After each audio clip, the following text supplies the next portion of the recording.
Hello बच्चों का फिर से स्वागत है आप लोगों का अपने यूट्यूब चैनल श्री गुरुकुल में। और आज हम बात करने वाले हैं यूपी बोर्ड क्लास 10th के चैप्टर 5 मैथ के समांतर श्रेणी की एक्सरसाइज 5.3 के बारे में। इससे पहले बच्चों हमने एक्सरसाइज के कुछ क्वेश्चंस कर लिए थे। इस एक्सरसाइज में जो समांतर श्रेणी को योग का फॉर्मूला प्रयोग होगा उसको भी हम लोगों ने पढ़ लिया था। अभी तक हमने इसमें 6 तक क्वेश्चन सॉल्व कर लिए थे। अब हमें क्वेश्चन नंबर 7 से सॉल्यूशन स्टार्ट करने हैं बच्चों। तो चलिए हम बिना रुके और बिना आपके समय को बर्बाद किए हुए क्वेश्चन नंबर 7 से सॉल्यूशन स्टार्ट करते हैं। तो देखिए बच्चों, जो क्वेश्चन नंबर इसके बाद आपका ये चैप्टर भी बच्चों समाप्त हो जाएगा। तो एक बात ध्यान रखिएगा, मैं बार बार कहता हूँ कि चैप्टर समाप्त होते जा रहे हैं अगर आप अच्छी तरीके से रिविज़न नहीं करते हैं। अगर आप अच्छी तरीके से रिविज़न नहीं करते हैं तो बाद में आपको परेशानियाँ उठाना पड़ सकता है बच्चों। तो इसीलिए रिवीजन नियमित रूप से होना चाहिए, प्रतिदिन आप रिवीजन करते रहिए। चलिए क्वेश्चन नंबर 7 है। देखिए क्वेश्चन नंबर 7 क्या कहता है।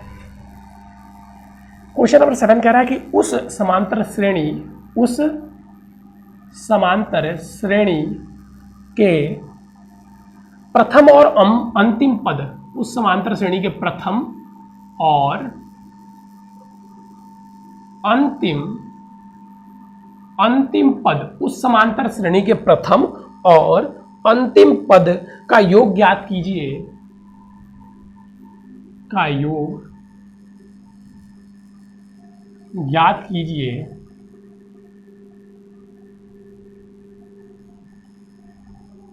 उस समांतर श्रेणी के प्रथम, सॉरी ये मैं क्या लिख दिया, उस समय अंतिम लग रहा है। हाँ, थोड़ा सा यहां से पढ़ा बच्चों, थोड़ा सा यहां से पढ़ा और हो गई समस्या। उस समांतर श्रेणी के प्रथम 22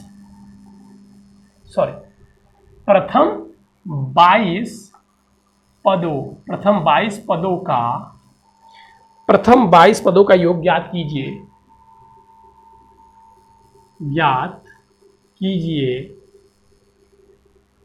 जिसमें d बराबर है बच्चों 7, जिसमें d बराबर 7 और 22वां पद 149, और जो 22वां पद है वो 149 है। तो कह रहा है 22 प्रथम पदों का योग ज्ञात करना है। कैसे बताइए, अब हम लोग ज्ञात करेंगे। सोचिए, सबसे पहले हमें क्या पता होना चाहिए, योग का फॉर्मूला क्या होता है। सर योग का फॉर्मूला होता है S = में n/2 अपॉन में a + l। अगर हमें अंतिम पद दिया हुआ है तो सर हम इस फॉर्मूले का यूज़ करके योग निकाल सकते हैं। लेकिन अगर हम यहाँ पर ध्यान से देखें, तो यहाँ पर हमारे पास a नहीं है। तो सबसे पहले हमें क्या करना होगा, सबसे पहले हमें a ज्ञात करना होगा। तो सर हम a कैसे ज्ञात कर सकते हैं। तो a ज्ञात करने के लिए सबसे साधारण विधि आपके पास ये है कि आपको दिया है कि जो आपका 22वां पद है वो 149 है। तो हम लोग पता है कि nवां पद जो होता है वो क्या होता है, a + n-1 इंटू में d। तो यहाँ पे हम 22वां पद लिख लेते हैं और यहाँ पे हो जाएगा a + 22 - 1 और d की संख्या, d की नंबर कितना है सर 7। अब 22वां पद कितना दिया है सर 149। बहुत बढ़िया। a+, अब इसको माइनस करेंगे 21 और 21 इंटू में अगर हम लोग 7 करते हैं, 21 इंटू में 7 करेंगे तो आ जाएगा 147। अब हम लोग अगर इधर लाएं तो a = सर 149 माइनस में 147 = में 2। तो a की वैल्यू बच्चों अगर आप लोग देख रहे होंगे तो हमारे पास a की वैल्यू आ चुकी है जो कि है 2। a की वैल्यू सर कितनी आई, सर a की वैल्यू 2 आई। तो अब हमें क्या करना है, 22 प्रथम पदों का योग ज्ञात करना है। तो क्या हम यहाँ से ज्ञात कर सकते हैं? जी सर बिल्कुल, हमारे पास ये फॉर्मूला है, हम यहाँ से ज्ञात कर सकते हैं। हम यहाँ पे लिख सकते हैं S22 = 22 अपॉन में 2 ब्रैकेट में a + l की वैल्यू है सर 149। बहुत बढ़िया। अब इसको कट करेंगे तो सर 11 हो जाएगा। तो ये सर आ जाएगा 11 इंटू में अगर 2 प्लस करेंगे सर 151। अब अगर इसका मल्टीप्लाई किया जाए तो सर हो जाएगा 151 इंटू में 151 सर 1661। तो ये इसका मान जाएगा 1661। ये हमारा आंसर हो गया। अर्थात जो इस समांतर श्रेणी के प्रथम 22 पदों का मान क्या होगा, प्रथम 22 पदों का मान हो जाएगा 1661। चीज़ें समझ में आ रही है कि नहीं। प्रथम 22 पदों का मान क्या हो जाएगा, तो सर प्रथम 22 पदों का मान हो जाएगा 1661। प्रथम 22 पदों का मान क्या हो जाएगा सर 1661। बहुत बढ़िया बच्चों, बहुत बेहतरीन। जल्दी से इस क्वेश्चन को कीजिए, फिर हम लोग चलेंगे नेक्स्ट क्वेश्चन की ओर। अब देखिए आगे का क्वेश्चन क्या कहते हैं। आगे का क्वेश्चन कह रहा है उस समांतर श्रेणी का 51 पदों का योग ज्ञात कीजिए, जिसमें सेम क्वेश्चन है। 7 पदों का योग 49 है और प्रथम 17 पदों का योग, तो इसका प्रथम n पदों का योग ज्ञात कीजिए। बहुत दर्शाइए कि ये 10वां वाला क्वेश्चन। अब आप लोग देखिए टोटल इसमें 20 क्वेश्चन है। अब 10वां वाला क्वेश्चन हम लोग देखेंगे बच्चों, क्योंकि और सभी क्वेश्चन इसी प्रकार से हैं। इसी प्रकार से आपको बार बार फॉर्मूले लिखने हैं और करने हैं। इसी प्रकार से आपको बार बार फॉर्मूले लिखने हैं और करने हैं। लेकिन 10वां वाला क्वेश्चन देखिए थोड़ा सा अलग है। क्वेश्चन नंबर 10 अलग है। किस प्रकार से अलग है तो उसको हम लोग देखेंगे। अब देखिएगा जो क्वेश्चन नंबर 10 है सर, वो किस प्रकार से अलग है। तो हम लोग देखते हैं कि जो क्वेश्चन नंबर 10 है, जो क्वेश्चन नंबर 10 है वो किस प्रकार से अलग है। तो दर्शाइए कि A11 के से एक समांतर श्रेणी बनती है और यदि AN नीचे दिए अनुसार परिभाषित है, तो साथ ही प्रत्येक स्थिति में प्रथम पदों का योग ज्ञात कीजिए। देखिए A1, A2, A3, A4 और यहाँ पे दिया हुआ नीचे दिए गए अनुसार परिभाषित है। तो AN = 3, 4, 4N। तो कह रहा है कि नीचे दिए गए अनुसार परिभाषित है, तो 15 पदों का योग ज्ञात कीजिए। देखिए कह रहा है कि ये जो समांतर श्रेणी, देखिए मैंने पूरा क्वेश्चन नहीं लिखा, आपको समझा देता हूँ, पूरा मेरा इंक बर्बाद होगा ज़्यादा लिखने से। ये एक समांतर श्रेणी है A1, A2, A3, A3, फिर इसी प्रकार जो AN तक है, डैश डैश डैश, ये है डैश डैश डैश AN तक, और ये नीचे दिए गए अनुसार, यानी कि आपको 2 प्रकार से दिए गए हैं। पहला ये है और दूसरा आप खुद से करेंगे। इसके द्वारा ये परस्पर परिभाषित है, तो 15 पदों का योग ज्ञात कीजिए। तो सर ये कैसे करेंगे, ये तो कुछ समझ में ही नहीं आ रहा है। ये बोल क्या रहा है कि जो A1 है वो इसके द्वारा परिभाषित है। इसका अर्थ बच्चों ये है कि जो A1, यहाँ पे n की जगह 1 रखेंगे तो 3 + 4 × 1 जो आएगा वो आपका प्रथम पद होगा। तो ये हो जाएगा सर 3 + 4 = 7। तो आपका ये जो प्रथम पद है ये क्या हो गया, 7। इसी प्रकार से आप द्वितीय पद भी निकाल सकते हैं। A2 = बस n की जगह 2 रख दीजिए, तो सर 3 + 4 × 2, तो सर ये हो जाएगा 3 + 8 = में हो जाएगा सर जी 11 हो गया। अब हम D निकाल लेते हैं। सर D कैसे निकालेंगे, 11 - 7 = 4। जी सर बिल्कुल चीज़ें समझ में आ रही हैं। अब SL निकालिए, क्या होता है सर जी, n/2 ब्रैकेट में 2a + n - 1 × में D लिख दीजिए। यहाँ पे कितने पदों का निकालना है सर जी, 15 पदों का। तो S15 15/2 और प्रथम पद की मान क्या है सर जी, 7। प्रथम पद है आपका क्या, 7।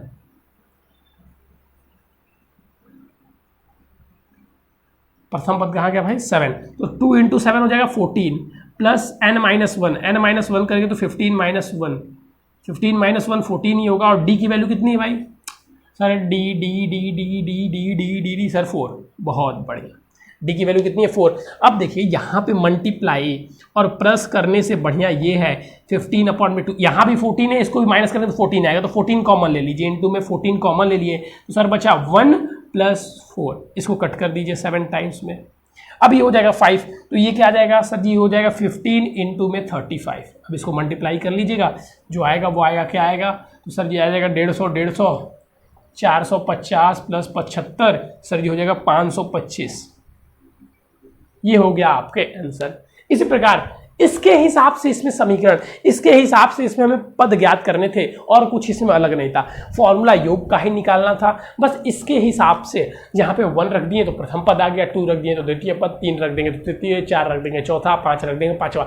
इसी प्रकार एक दूसरा भी दिया हुआ है, तो उसमें भी ऐसे ही पद रख के निकालेंगे और फिर उसका योग निकाल देंगे बच्चों। तो ये था आपका एक और तरीका जिसमें हमें पदों का योग निकालना था। एक और आपका ये तरीका था जिसमें हमें पदों का योग निकालना था। देखिए कंफ्यूजन नहीं लेके चलना है, कंफ्यूजन नहीं लेके चलना है, चीज़ों को देखिए समझिए। मैं हर एक प्रकार के प्रश्न इसीलिए समझाता हूँ, और जो बच्चे इस चीज़ों को नहीं समझते हैं वो फिर पछताते हैं। बहुत बच्चे कहते हैं मैथ कमजोर है। बताइए इसमें क्या कमजोर है, 1 रखने पे पहला पद आ जा रहा है, 2 रखने पे दूसरा पद आ जा रहा है, लेकिन क्योंकि आप लोग शुरू से क्लास नहीं करते हैं तो आप लोगों को चीज़ें समझ में नहीं आती है, तो आप लोग परेशान होते हैं। बस यही एक छोटा सा रीज़न है बच्चों, और कुछ रीज़न नहीं है। अब अगर नेक्स्ट क्वेश्चन देखी जाए तो 12 क्वेश्चन, ऐसे प्रथम 40 धन पूर्णांकों का योग ज्ञात कीजिए जो 6 से विभाजित हो। नहीं, ये नहीं करवाऊंगा। क्यों सर? आप याद कीजिए, मैंने एक ऑड नंबर वाला करवाया था जो 7 से विभाजित है, जो 7 से विभाजित है, तो पिछले एक्सरसाइज में करवाया था जो 7 से विभाजित होने वाले 3 अक्षर वाले, 4 अक्षर वाले संख्याओं ज्ञात, 3 अक्षर वाले, तो मैंने वो आपको करवाया था, तो ठीक उसी हिसाब से ये होगा। 14 कर रहा है 0 और 50 के बीच, 8 के प्रथम 15 कह रहा है 0 और 50 के बीच विषम संख्याओं का योग ज्ञात कीजिए। चलिए ये बता देता हूँ, 0 और 50 के बीच विषम संख्याओं का योग ज्ञात कीजिए। अब सम एवं विषम संख्याओं में अंतर क्या है? सर, सम संख्याओं जो 2 से कटती हों और विषम संख्याएं जो 2 से न कटती हों। तो यहाँ पे बस आपको ऑड इवन नहीं है, ये क्या है? ये सर यहाँ पे हमें बस क्या ध्यान देना है, ऑड इवन भी कर सकते हो, वही है ऑड इवन, ये बस 2 से कटना, बस ऑड इवन उसका हिंदी इंग्लिश वर्जन हो गया और ये हिंदी वर्जन। तो कह रहा है क्या कि 0 से 50, 0 से 50 के बीच विषम धन पूर्णांक का योग।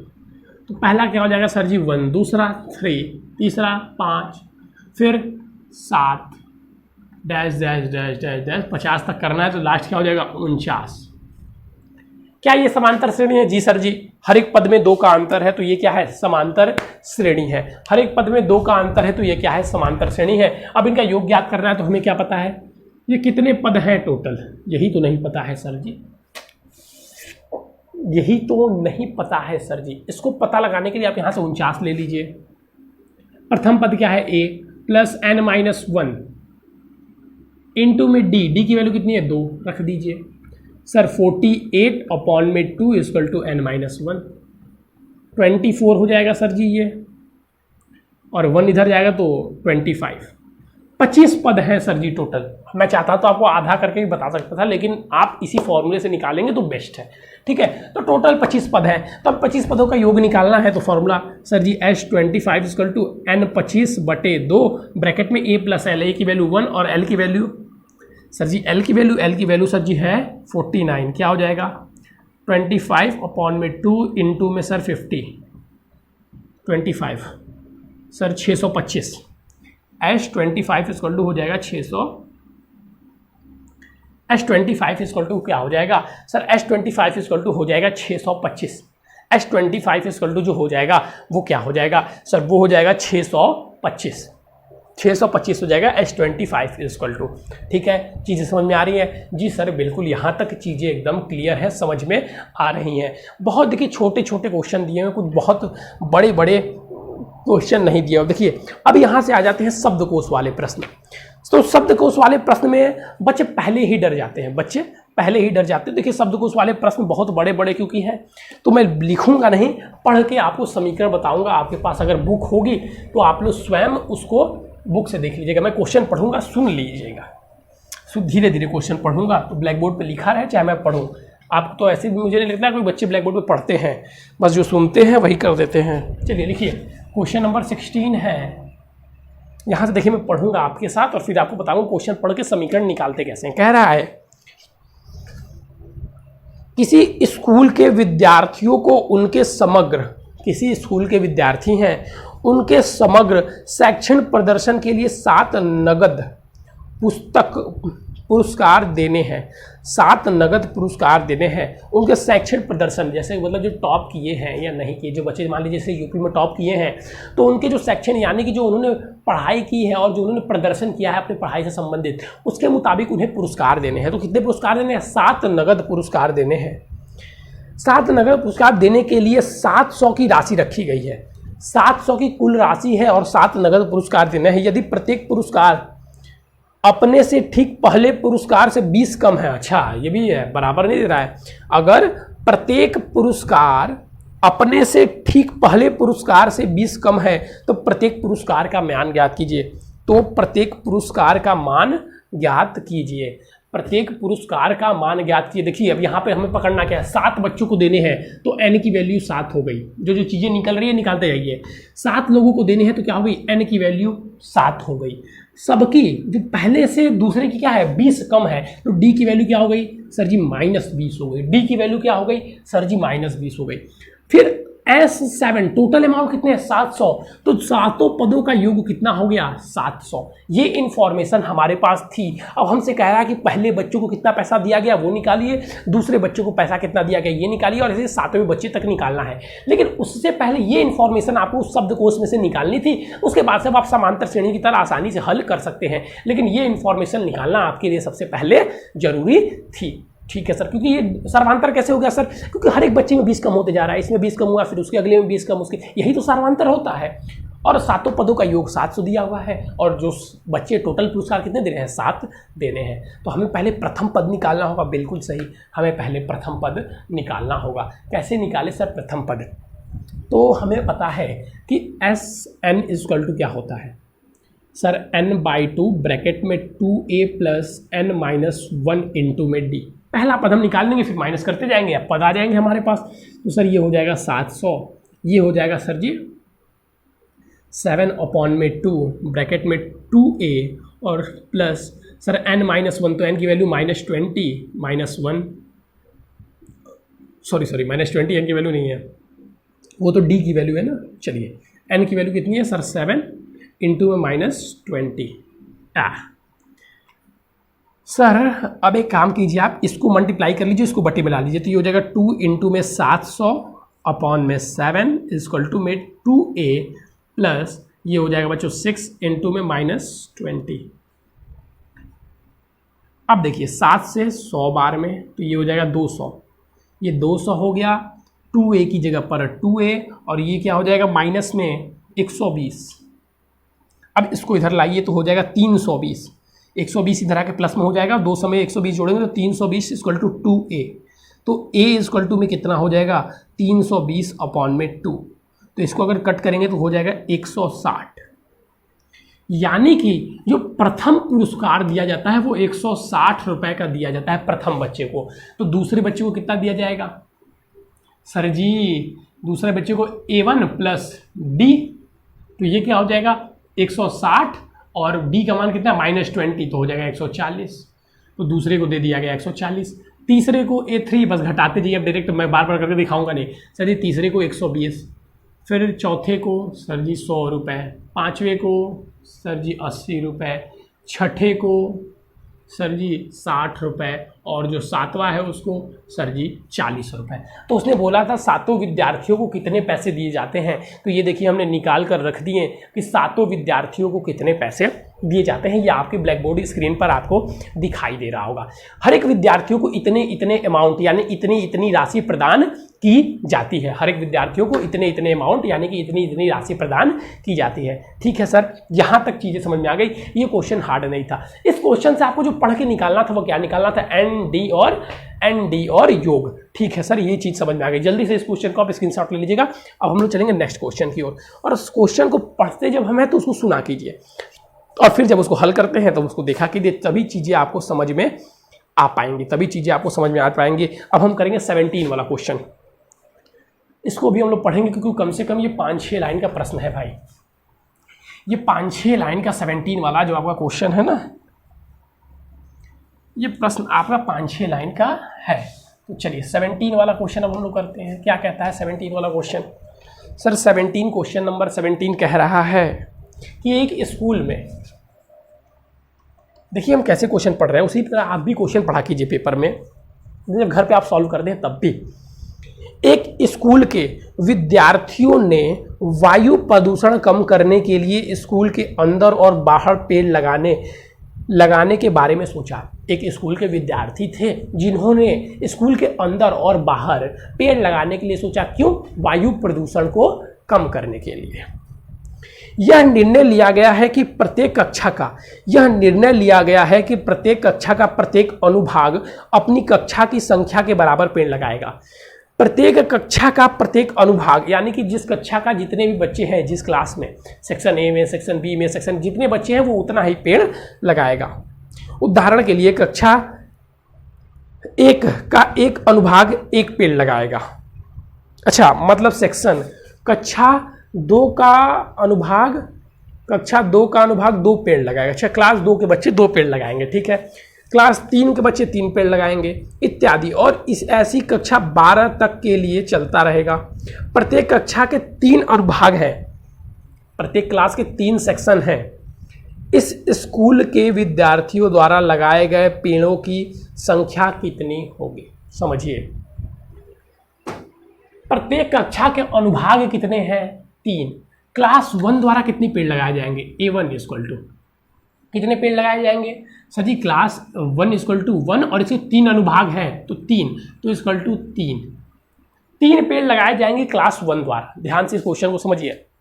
और फिर अगर बात की जाए क्लास 2 के लिए, तो क्लास 2 में बच्चों को 2 पेड़ लगाना है, और क्लास 2 के भी कितने सेक्शन हैं? 3, तो 6। क्लास 3 की अगर बात की जाए तो क्लास 3 में 3 पेड़ लगाएंगे बच्चे, और क्लास 3 के भी कितने सेक्शन हैं? 3, तो 9। इस प्रकार अगर हम देखें तो n की जो टोटल वैल्यू है वो कितनी है? 12। कक्षा 12 तक बच्चे हैं, और d की वैल्यू कितनी आ जाएगी? सर d की वैल्यू 6 माइनस में 3 इक्वल टू 3।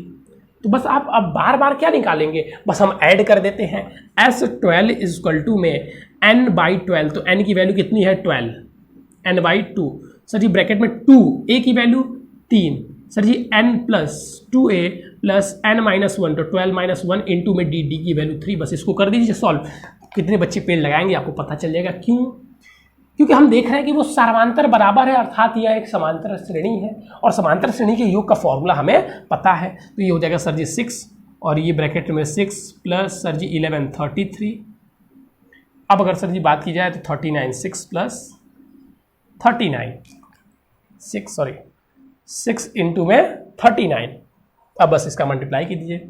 9 × 54, सर जी 5, 18, 23, 334 पेड़ टोटल लगाए जाएंगे। 334 पेड़, 234 पेड़ टोटल लगाए जाएंगे कक्षा 1 से 12 तक। सर कैसे हुआ ये वाला थोड़ा सा एक बार और समझा दीजिए। प्रश्न में कह रहा था कि क्लास 1 के बच्चे 1 पेड़ लगाएंगे, और प्रत्येक क्लास 1 के 3 अनुभाग यानी कि 3 सेक्शन है, तो तीनों सेक्शन वाले एक पेड़ लगाएंगे। तो क्लास 1 के बच्चे जब 1 पेड़ लगा रहे हैं और 3 सेक्शन है, तो तीनों सेक्शन वाले एक पेड़ लगाएंगे, तो 3 पेड़ लग जाएंगे कुल क्लास 1 द्वारा। अब क्लास 2 के बच्चों को 2 ही पेड़ लगाना है, लेकिन क्लास 2 के भी 3 सेक्शन है, तो टोटल पेड़ों की संख्या कितनी हो गई? 6। ऐसे ही 3 में, 4 में, 5 में। तो हमने देखा कि सभी में जो सर्वांतर है वो बराबर है, और टोटल क्लासेस की संख्या 12 है। तो जो पद हो गए वो 12, और सर्वांतर हो गया 3, और प्रथम पद 3 हो गया, और ये एक समांतर श्रेणी है, और समांतर श्रेणी के पदों का योगफल हम निकाल दिए। बस हो गया, कहानी खत्म। इससे आगे कुछ करने की आवश्यकता नहीं थी। चलिए अब इसको कर लीजिए। तो हम चलेंगे क्वेश्चन नंबर 19 की ओर। क्या कहता है क्वेश्चन नंबर 19? तो चलिए अब हम देखते हैं।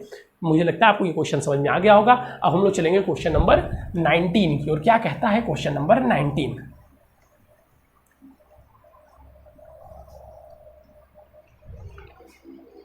क्वेश्चन नंबर 19, चलिए देखिएगा।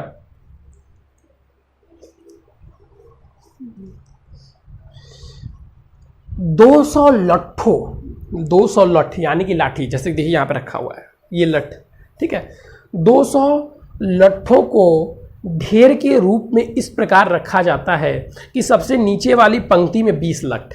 पहले यहाँ पे देखिए, सबसे नीचे वाली पंक्ति में कितने लठ हैं? 20 लठ हैं। मैं लिखते जा रहा हूँ जो जो चीज़ें दी गई। पहले बोला 200 लट्ठों को, यानी कि टोटल जो है वो कितने हैं? 200 हैं।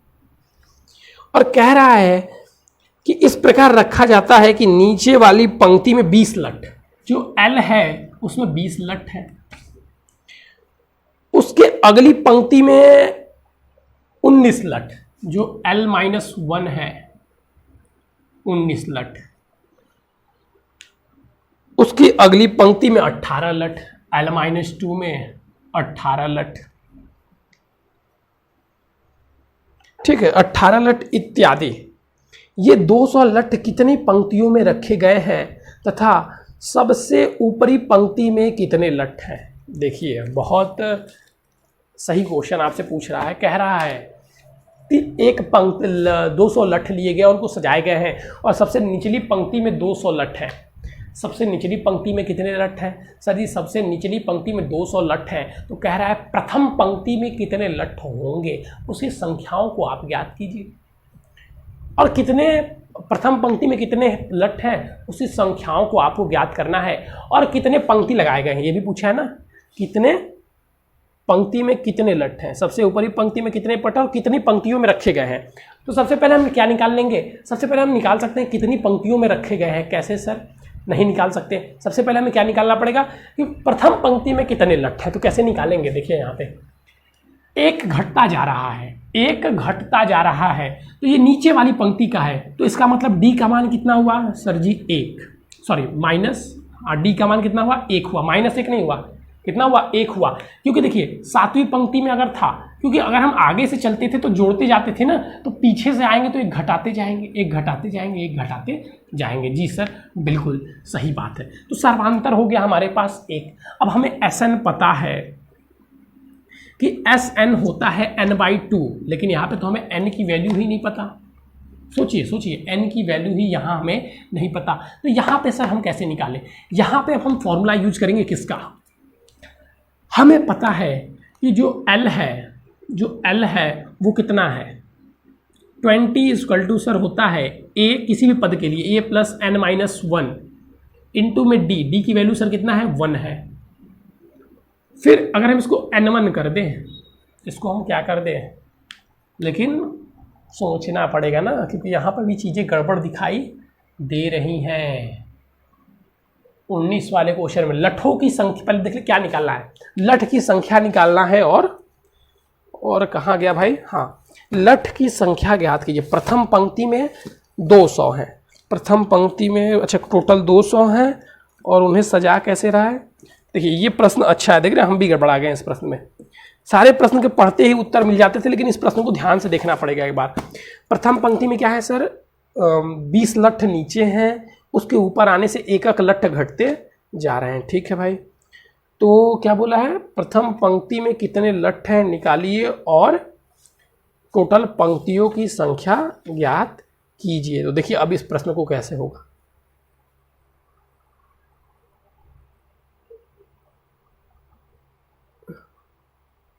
अच्छा, लठ की संख्या निकालनी है, ठीक है। लठ की संख्या इस प्रकार होगी, चलिए देखते हैं। तो इसमें तो इस फॉर्मूले से कुछ करना समझ में नहीं आ रहा है, तो हम लोग क्या करते हैं, इसको पहले प्रथम पद अगर मान ले, हम लोग इसको प्रथम पद मान लेते हैं। नीचे से बात कर रहा है ना, तो हम लोग नीचे वाले को पहला मान लेते हैं। तो अगर नीचे वाले को पहला मान लिया जाए तो इसको ए कर लीजिए। हम लोग नीचे वाले को पहला मान के चलते हैं। ऊपर से नीचे मानिए, नीचे से ऊपर मानिए, तो हम लोग नीचे से ऊपर मान लेते हैं। तो ये पहला हो गया, तो ये हो जाएगा दूसरा पद, और ये हो जाएगा तीसरा पद। ठीक है, तो हमें निकालना क्या? लठों की संख्या। तो हम योग हमें दिया हुआ है, तो हम निकाल रहे हैं Sn, यानी कि 200 जो दिया हुआ है = n/2 ब्रैकेट में 2a, 2 इंटू में 20 प्लस n-1 इंटू में d की वैल्यू कितनी हो जाएगी? जब इसको पहला मानेंगे तो -1 हो जाएगा। जी सर, इंटू में -1। अब निकालिए, तो ये हो जाएगा सर जी 400 प्लस n 40 प्लस ये हो जाएगा सर, इसका मल्टीप्लाई अगर आप करते हैं तो -n+1। ठीक है, अब क्या किया जाए? अब सॉल्व किया जाए तो 400 = में 40n, यही एक प्रोसेस दिख ही रहा है मुझे, और कोई दूसरा चारा इसमें दिखाई नहीं दे रहा है। तो ये 41 हो जाएगा ना, जुड़ जाएगा, तो 41n -n²। ठीक है, चलिए हो जाएगा। अब क्यों हो जाएगा? क्योंकि अब दिख रहा है कि द्विघात बन गया ना, द्विघात समीकरण बन गया, और द्विघात समीकरण हल करना हम लोगों को क्या होता है? आता है, =0। मल्टीप्लाई करने पे अब हमें 40 देखिए दिखाई हमें क्या दे रहा है कि 400 दिया हुआ है। अब हम इसको द्विघात समीकरण में तोड़ेंगे। अब हम इसको द्विघात समीकरण में तोड़ेंगे तो ये 400 को सर कैसे हम लोग तोड़े? 400 को अगर तोड़ते हैं तो मान लो 41 है, तो 25 और गुणे 16, 6 पंजे 30, 40, 400। देखिए, तो इसको हम तोड़ देते हैं 25 गुणे 16 में, तो n² माइनस में 25 प्लस 16 n = में सॉरी प्लस में 400। तो यहाँ पर अगर हम करें तो n² माइनस में 25 n प्लस माइनस में 16 n प्लस 400, ये क्वेश्चन मज़ेदार था, ये क्वेश्चन थोड़ा सा दिमाग लगाओ था, क्योंकि इस क्वेश्चन में क्या करना था, और सब क्वेश्चन तो एकदम नॉर्मली था, लेकिन ये क्वेश्चन ठीक था। ठीक है, n-1 और फिर अगर हम माइनस कॉमन ले लें, 16 कॉमन ले लें तो हो जाएगा n-25 इक्वल टू में 0। तो यहाँ से कॉमन ले लीजिए बच्चों, n-25, दूसरे ब्रैकेट में हो जाएगा सर जी n-16। तो यहाँ से हम अगर n की वैल्यू निकालें तो एक बार क्या आएगा, n-16 इक्वल टू 0, और एक बार आएगा n-25 इक्वल टू में 0। तो n इक्वल टू 16 या n इक्वल टू 25, जो आपको लेना है कोई एक नंबर ले लेंगे। तो चलिए हम यहाँ पे n इक्वल टू 16 ले लेते हैं या n इक्वल टू 25, जो आपका मन करे। देखिए दोनों लेंगे तो दोनों के नंबर बदल जाएंगे, जो आप लेंगे तो उसके नंबर बदल जाएंगे। तो मन है तो आपका दोनों ले लीजिए, मन है तो वही एक लीजिए। तो ये हमारे पास जो संख्या आ गई कि जो लठों की संख्या होगी वो कितनी होगी, जो लठों की संख्या होगी वो 25 होगी। जो लठों की संख्या होगी वो कितनी होगी सर, जो लठों की संख्या होगी वो 25 होगी। अब जो पंक्तियां होंगी वो कितनी होगी, 25 होगी। अब जब पंक्तियां 25 हैं, जब पंक्तियां 25 अगर हम लेंगे तो प्रथम लठ में कितने आ जाएगी, तो सर a इक्वल टू हो जाएगा, a इक्वल टू हमने पढ़ा था n-1 into D, a equal to हमने पढ़ा था, या l इक्वल टू ही आप निकालेंगे, अंतिम पद उसको माने हैं। तो a प्लस n-1 इंटू में d, ठीक बोल रहा हूं मैं, इसी फॉर्मूले से हम निकालेंगे, और कोई दूसरा फॉर्मूला तो हमारे पास है नहीं।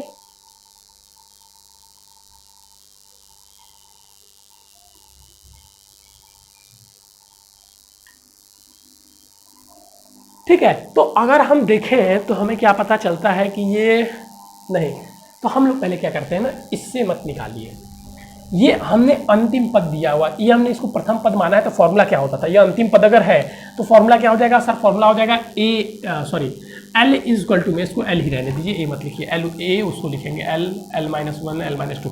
तो l इक्वल टू में क्या हो जाएगा सर 20।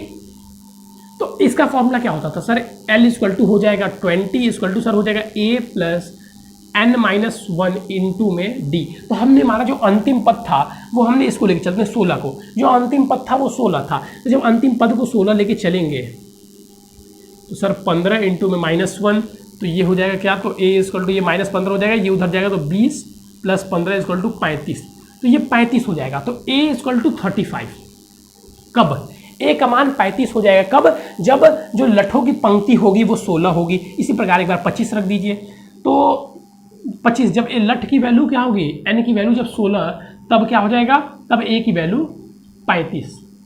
अब जब एक n की वैल्यू हो जाएगी 25, तो यहीं पर रख के टेक कर लीजिए, यहाँ 25 हो जाएगा, तो 25 हो जाएगा यहाँ पे, तो -25 हो जाएगा उधर। जब n की वैल्यू 25 तो a की वैल्यू 45। ये इस प्रकार से डिवाइडेंड होगी लठों की संख्या बढ़ाने और घटाने के साथ। ठीक है, तो चलिए बच्चों ये सेशन बहुत लंबा चल गया, आज के लिए बच्चों बस इतना ही। Thank you, have a nice day. अब इसके बाद लास्ट क्वेश्चन है जो आप लोग कर लेंगे, इसी के साथ आपका ये चैप्टर भी समाप्त हो जाता है। थैंक यू बच्चों, हैव अ नाइस डे। फिर मिलेंगे नए और इंपॉर्टेंट टॉपिक के साथ।